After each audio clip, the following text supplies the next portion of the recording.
24 chief editor R Sreekandan നായർക്ക് നൽകിയ ഉറപ്പ് പാലിച്ച് മുഖ്യമന്ത്രി. ലഹരി നിർമ്മാർജ്ജനത്തിന് വിപുലമായ കർമ്മപദ്ധതിക്ക് രൂപം നൽകുമെന്ന് മുഖ്യമന്ത്രി പിണറായി വിജയൻ പറഞ്ഞു.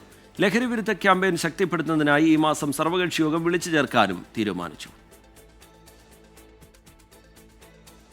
അത് കോവിഡ് ഘട്ടം പോലെ നമുക്ക് ഈ ക്യാമ്പയിൻ നല്ല നിലക്ക് എടുക്കുക. ഞാൻ ഉദ്ദേശിക്കുന്നത് ജനങ്ങളെ ബോധവൽക്കരിക്കലാണ് പ്രധാനം. പല നടപടികൾ സ്വീകരിക്കും. ഓരോ ആഴ്ചയും എന്താണ് സംഭവിക്കുന്നത് എന്നത് ജനങ്ങളെടുത്ത് തുറന്നു പറയണമെന്നാണ്. ആ കാര്യവും നിർവഹിക്കാൻ ഞാൻ ഉദ്ദേശിക്കുന്നുണ്ട്.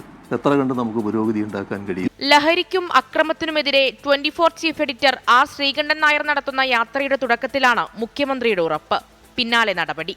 ഇന്ന് ചർച്ച ചെയ്ത നിർദ്ദേശങ്ങൾ വിദഗ്ധ സമിതി മുൻപാകെ വെച്ച് അവരുടെ അഭിപ്രായം കൂടി ചേർത്ത് വിപുലമായ കർമ്മ പദ്ധതിക്ക് രൂപം നൽകാനാണ് ഉദ്ദേശിക്കുന്നത്.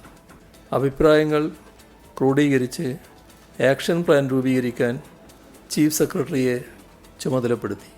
ലഹരി വിരുദ്ധ ക്യാമ്പയിൻ ശക്തിപ്പെടുത്തുന്നതിന്റെ ഭാഗമായി ഏപ്രിൽ 16-ന് വിവിധ മതമേലധ്യക്ഷന്മാരുടെ യോഗവും 17-ന് സർവകക്ഷി യോഗവും വിളിച്ചു ചേർക്കാനും തീരുമാനമായി.